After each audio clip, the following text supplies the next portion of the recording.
In a small, forgotten town where the fog clung to the ground like a heavy shroud, there stood an old Victorian house, its once vibrant paint peeling away like memories fading into obscurity. It had been vacant for years, the locals whispering tales of a family that vanished without a trace. Curiosity, however, can be a powerful motivator. And when Clara and her friends decided to explore the house one chilly October evening, they felt a thrill of adventure tinged with unease. As they crossed the threshold, the door creaked ominously, the sound echoing through the empty rooms like a warning. The air was stale, heavy with dust and the weight of secrets long buried. Clara flicked on her flashlight, the beam dancing over faded wallpaper and scattered debris. Shadows played tricks on her eyes, but she pushed forward, eager to uncover whatever mysteries lay hidden within. The group ventured deeper into the house, their laughter bouncing off the walls, but it soon faded as an unsettling silence enveloped them. Clara felt a chill run down her spine. She paused, listening intently, and thought she heard something. A soft whisper, barely audible, as if the house itself were trying to speak.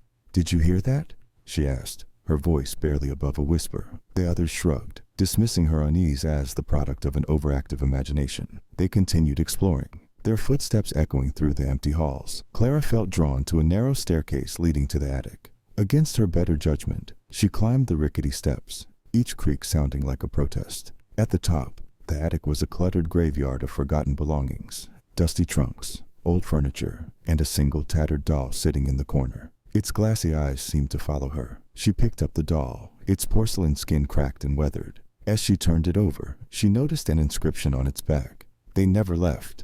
A shiver crawled up her spine, but before she could process the words, a loud thud echoed from below, jolting her from her thoughts. "Guys, what was that?" Clara called down, her heart racing. Silence answered her, thick and suffocating. She glanced back at the doll, feeling an inexplicable sense of dread. Climbing down, she found the others huddled in the living room, their faces pale. "We should go," one of her friends urged, eyes wide with fear. "I swear I saw something move." Just as they turned to leave, the front door slammed shut with a deafening bang, sealing them inside. Panic surged through the group, and they frantically pushed against the door, but it wouldn't budge. The whispers returned, louder this time, swirling around them like a malevolent wind. "We have to find another way out," Clara shouted, her voice strained. They rushed through the house, the whispers morphing into frantic murmurs, words she couldn't quite understand. They felt like fingers brushing against their skin, cold and desperate. As they searched for an escape, Clara's heart sank when she noticed the walls. They were not just peeling paint. Faces seemed to emerge from the wood, twisted expressions frozen in eternal anguish. The whispers grew clearer, filling her mind with their haunting chorus. "Help us, we never left."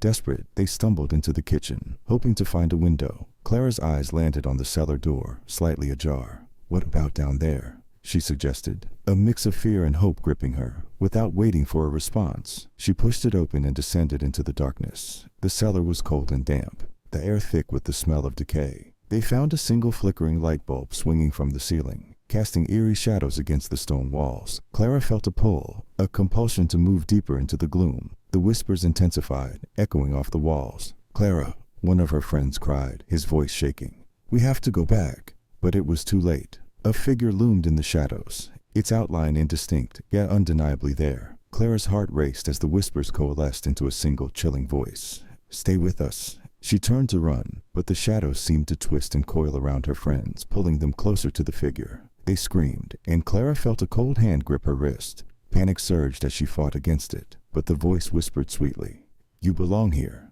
In that moment she understood. The family that had vanished had not left. They were trapped, just like her. She tore herself free and stumbled back towards the stairs, but the darkness lunged at her, its grasp tightening. With one last desperate lunge, she reached for the light, and in that instant, she felt a rush of warmth, a fleeting hope. Clara broke through the surface, gasping for air as she emerged into the light of day. The house stood silent behind her, its whispers fading into the wind. She turned to her friends, but only saw the faint outlines of their faces as the fog began to swallow them whole. And as Clara ran from the house, she could still hear their cries echoing in her mind. "Help us, we never left."